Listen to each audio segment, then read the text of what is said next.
Hello and welcome back to my channel Glow and ബ്യൂട്ടിയുടെ പുതിയൊരു വീഡിയോയിലേക്ക് എല്ലാവർക്കും സ്വാഗതം. നമ്മുടെ ഇന്നത്തെ വീഡിയോ മുഖം നിറം വയ്ക്കാനും മുഖത്തുണ്ടാകുന്ന കറുത്ത പാടുകൾ മാറാനും അതേപോലെ മുഖത്തുണ്ടാകുന്ന ഓപ്പൺ പോസ് ഇല്ലാതാവാനും ചെറുപ്പമാവാനുമൊക്കെ കഞ്ഞിവെള്ളം എങ്ങനെയാണ് ശരിയായ രീതിയിൽ ഉപയോഗിക്കേണ്ടത് എന്നതിനെക്കുറിച്ചാണ്. നമ്മൾ പൊതുവെ കേട്ടുവരുന്നതും കണ്ടുവരുന്നതുമൊക്കെ കഞ്ഞിവെള്ളം നമ്മുടെ ഹെയർ ഗ്രോത്തിനെയാണ് നല്ല രീതിയിൽ ഹെൽപ്പ് ചെയ്യുന്നത് എന്നാണ്. എന്നാൽ മുഖത്തിൻ്റെ സൗന്ദര്യത്തിൻ്റെ കാര്യത്തിലും മുൻപന്തിയിൽ തന്നെയാണ് കഞ്ഞിവെള്ളം. നിങ്ങൾ ഈ കുറേക്കാരുടെ സ്കിന്നൊക്കെ ശ്രദ്ധിച്ചാൽ അറിയാം, അവരുടെ സ്കിന്നിന് നല്ല തിളക്കമുണ്ടാവും. അവരുടെ സ്കിൻ കെയറിലെ ഒരു മെയിൻ ഇൻഗ്രീഡിയൻ്റ് ആണ് ഈ ഒരു കഞ്ഞിവെള്ളം. ഇനി കഞ്ഞിവെള്ളം ഉപയോഗിക്കുന്നവർക്കൊക്കെ ഒരേപോലെ റിസൾട്ട് നൽകുന്നതുമാണ്. ഇനി എങ്ങനെയൊക്കെയാണ് കഞ്ഞിവെള്ളം ശരിയായ രീതിയിൽ ഉപയോഗിക്കേണ്ടതെന്നും തയ്യാറാക്കേണ്ടതെന്നും നോക്കാം. വീഡിയോയിലേക്ക് കടക്കുന്ന മുന്നേ എൻ്റെ ഈ ചാനൽ ആരെങ്കിലും ആദ്യമായിട്ടാണ് കാണുന്നതെങ്കിൽ ഇഷ്ടപ്പെടുകയാണെങ്കിൽ പ്ലീസ് ഒന്ന് സബ്സ്ക്രൈബ് ചെയ്യുക. അതോടൊപ്പം തന്നെ ആ ബെല്ലൈക്കൺ കൂടെ ഒന്ന് എനാബിൾ ചെയ്യുകയാണെങ്കിൽ ഞാനിടുന്ന പുതിയ വീഡിയോസിൻ്റെ നോട്ടിഫിക്കേഷൻ ഉടൻ ലഭിക്കുന്നതാണ്. ഫസ്റ്റ് വൺ, എല്ലാവരുടെയും ഒരു കോമൺ ആയിട്ടുള്ള ഡൗട്ടാണ് ഏത് കഞ്ഞിവെള്ളമാണ് ഉപയോഗിക്കേണ്ടത് എന്നത്. അതായത് അരി കുതിർത്ത വെള്ളമാണോ അരി വേവിച്ച വെള്ളമാണോ എന്നൊക്കെ.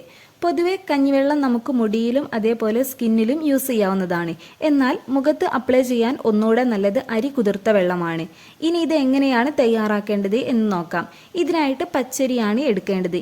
ഇനി പച്ചരിക്ക് പകരം വേണമെങ്കിൽ വൈറ്റ് റൈസും എടുക്കാവുന്നതാണ്.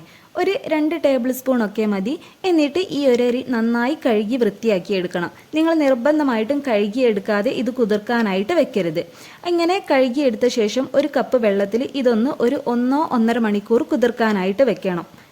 ഇനി ഒരു 1.5 മണിക്കൂറിന് ശേഷം ഈ ഒരു അരി നന്നായിട്ട് തിരുമ്മിയെടുക്കുക.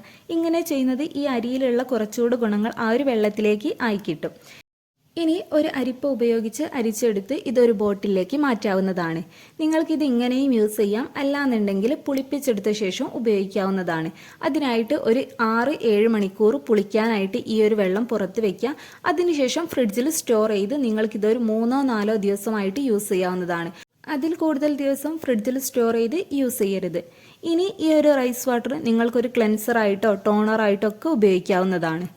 ഈ ഒരു റൈസ് വാട്ടർ ഒന്നെങ്കിൽ സ്പ്രേ ബോട്ടിലാക്കിയിട്ടോ അല്ലെങ്കിൽ ഒരു പഞ്ഞിയിൽ അതായത് കോട്ടണിൽ മുക്കിയിട്ടോ ഫേസിൽ അപ്ലൈ ചെയ്ത് കൊടുക്കാവുന്നതാണ്.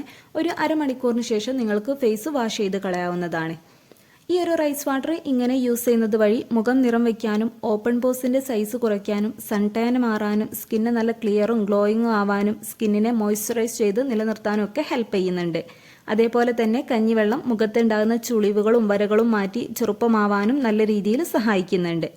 അപ്പം ഈ പറഞ്ഞ രീതിയിലൊക്കെ നിങ്ങൾ കഞ്ഞിവെള്ളം യൂസ് ചെയ്യുകയാണെന്നുണ്ടെങ്കിൽ നിങ്ങൾക്ക് ഫേസിൽ നല്ലൊരു മാറ്റം കാണാൻ സാധിക്കുന്നതാണ്.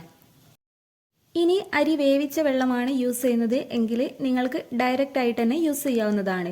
അല്ലാന്നുണ്ടെങ്കിൽ കഞ്ഞിവെള്ളത്തിൻ്റെ ആ ഒരു തെളിഞ്ഞ വെള്ളം ഉണ്ടല്ലോ, അത് ഒഴിവാക്കി അടിയിൽ ഊറിക്കിടക്കുന്ന കുറച്ച് കട്ടിയുള്ള ഒരു കഞ്ഞിവെള്ളം ഉണ്ടാവുമല്ലോ, അതെടുത്ത് അതിൽ പാൽപ്പാട കൂടെ ചേർത്ത് മുഖത്ത് അപ്ലൈ ചെയ്ത് കൊടുക്കുക. ഒരു 5 മിനിറ്റിനൊക്കെ ശേഷം നിങ്ങൾക്കിത് നോർമൽ വാട്ടറിൽ വാഷ് ചെയ്ത് കളയാവുന്നതാണ്. ഇങ്ങനെ നിങ്ങൾക്ക് ആഴ്ചയിൽ 2-3 ദിവസം യൂസ് ചെയ്യാവുന്നതാണ്. അപ്പോൾ കഞ്ഞിവെള്ളം ഫേസിൽ അപ്ലൈ ചെയ്യുന്നവരാണെന്നുണ്ടെങ്കിൽ ഈ രീതിയിലൊക്കെ ഒന്ന് ട്രൈ ചെയ്ത് നോക്കുക. പിന്നെ എപ്പോഴും പറയും പോലെ തന്നെ എല്ലാ കാര്യവും എല്ലാവർക്കും ഒരേപോലെ സ്യൂട്ട് ആവണമെന്നില്ല. അപ്പോൾ നിങ്ങളിത് ഫേസിൽ യൂസ് ചെയ്യുന്നതിന് മുമ്പായിട്ട് കയ്യിലോ കാലിലോ ഇട്ട് പാച്ച് ടെസ്റ്റ് നടത്തുക.